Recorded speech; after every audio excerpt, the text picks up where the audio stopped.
selamat datang di podcast Ruang Tengah, tempat kita mengungkapin hal-hal yang sering kita pendam, tapi jarang kita omongin.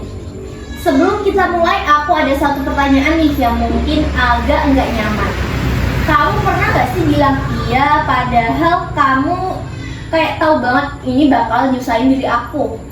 Pernah, dan itu rasanya kayak salah banget, tapi tetap aku lakuin. Nah, pertanyaannya nih, itu pilihan kita atau kita emang nggak pernah benar-benar punya pilihan? Hari ini kita mau bahas satu puisi yang jujur aja bikin aku pengen berhenti baca terus mikir. Lah, ini kan tentang hidup gua banget. Judulnya Belajar Tidak, yang ditulis pada tahun 1982 di Yogyakarta. Tapi isinya tuh relate banget sama curhatan anak sekolah hari ini. Dan bareng aku ada Agustin Lunanaya, teman diskusi yang kalau mikir suka jauh tapi masih tetap bisa ketawa. Halo, siap jadi teman overthinking hari ini. Santai, kita overthinkingnya kolektif aja ya hari ini. Oke, straight to the point. Pas kamu baca puisi ini, reaksi pertamamu apa? Capek, bukan capek bacanya, tapi capek ngerasain isinya. Soalnya kayak kok hidup tuh penuh iya, yang sebenarnya kita tuh pengen bilang enggak. Nah, padahal puisi ini tuh dari awal udah ngomel. Kita tuh nggak pernah diajarin bilang tidak tanpa drama. Iya, contohnya kecil aja nih. Bilang tidak ke guru, dibilang dari kecil nih contohnya. Bilang tidak ke orang tua, dibilang durhaka. Bilang tidak ke guru, dibilang kurang ajar. Bilang tidak ke teman, dibilang sok beda. Akhirnya aman yang paling sering kamu bilang pasti ya iya, walaupun dalam hati pasti sakit banget.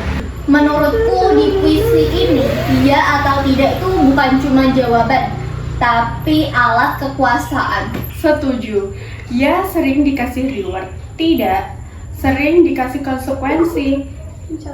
Makanya di puisi ini ada salah satu bagian, tetapi sebab dicekik ya atau terpaksa bilang ya.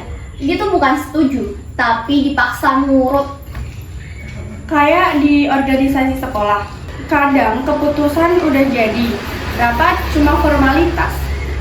Ditanya pendapat, tapi yang diharapin cuma satu, iya.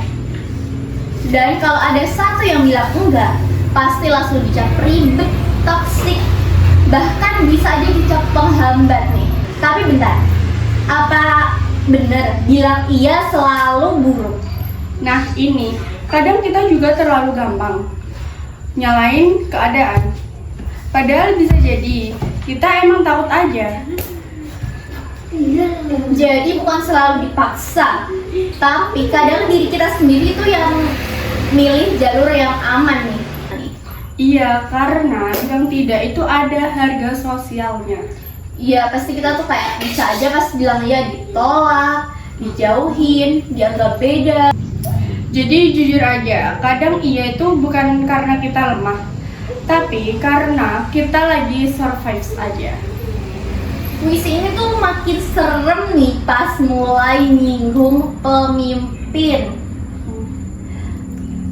Iya, pas bagian pemimpin kami amat pintar, membendung segala tidak. Artinya tuh bukan nggak ada yang tidak setuju, tapi semua tidak itu dibendung, ditahan, diredam. Dan yang berani ngomong langsung dibilang pengkhianat. Padahal mungkin dia peduli banget nih. Ini relate banget sih Kak. Bukan cuma di negara, kadang di skala kecil kayak di sekolah, di organisasi, bahkan di tongkrongan tuh sering banget ya terjadi. Aku jadi kepikiran nih, kalau kita terlalu sering bilang iya demi diterima, lama-lama kita jadi siapa sih? Nah itu, identitas kita jadi kebentuk bukan dari diri sendiri, tapi karena paksaan. Kayak kita tuh hidup versi yang orang lain mau, bukan versi diri kita sendiri ya. Dan yang serem nih, kita bahkan nggak sadar. Karena kadang kita tuh udah kebiasaan nggak sih? Ada satu bagian nih yang aku suka banget dari puisi ini. Sejuta ilmu atau lupa pada sederhana. Dalam kita belajar banyak hal, rumus, teori, definisi, tapi nggak diajarin cara jujur sama diri sendiri. Iya nih, kita tuh pinter nih dalam jawab soal, tapi gagal dalam jawab pertanyaan. Aku sebenarnya mau gak sih? Makanya hidup jadi kayak sumpel gitu. Karena terlalu banyak tidak yang harus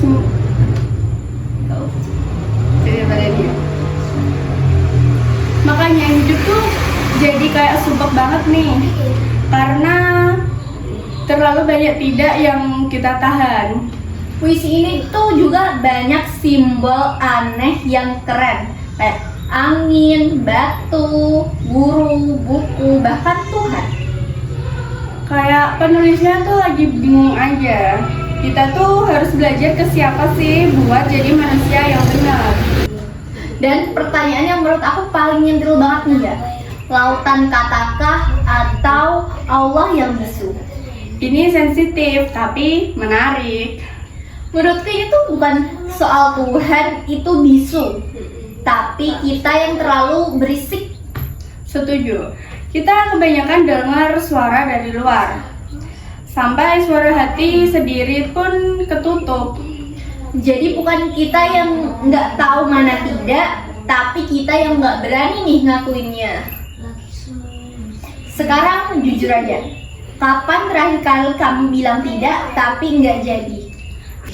Sering, dan itu capek banget sih. Karena habis kita bilang iya, pasti kita itu kesel sama diri sendiri. Kenapa kok aku tadi bilangnya iya gitu? Kenapa nggak tidak? Iya nih, puisi ini tuh kayak bilang kalau kamu terus begitu, lama-lama kamu tuh nggak tahu mana suara kamu, mana tekanan. Di akhir jawabannya unik. Guru kita adalah kata tidak itu sendiri. Artinya kita belajar dari keberanian menolak, dari konflik, dari resiko. Karena jujur itu mahal banget, tapi bohong lebih mahal sih buat jangka panjang. Oke, sekarang praktis. Gimana cara mulai berani bilang tidak? Menurut kamu nih? Mulai dari kecil aja nih. Enggak, aku lagi capek gitu. Terus ini, enggak, aku nggak nyaman. Dan tanpa harus nambah alasan panjang ya?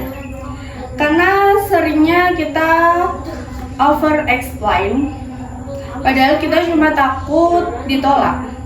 Padahal kata tidak itu ya nggak butuh pembelaan panjang, tapi kita juga harus jujur. Nggak semua tidak itu bijak. Nah, iya. Kalau semua ditolak, itu bukan jujur, itu namanya egois. Jadi kuncinya tuh bukan sering bilang tidak, tapi tepat saat bilang tidak ya. Dan harus tahu kapan bilang iya.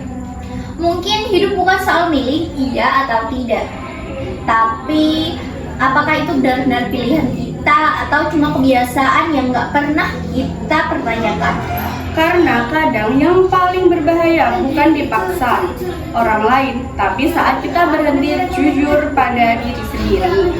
Puisi ini tuh nggak ngajarin kita jadi pembangkang, tapi jadi manusia yang sadar sama pilihan kita sendiri. Berani bilang iya tanpa terpaksa. Berani bilang tidak tanpa merasa bersalah sama diri sendiri. Karena kalau semua tidak dipaksa menjadi iya, yang rusak bukan cuma sistem, tapi diri kita sendiri. Dan mungkin kemerdekaan itu sesimpel berani bilang tidak. Gua Alicia Putra Madani. Dan gue Agustina Naraya. Terima kasih udah dengerin podcast kita. Ingat, Lebih baik jujur dan berisik daripada diam tapi kehilangan diri sendiri. Sampai ketemu di episode selanjutnya. Dah. Tapi dek podcast mana ya? Mas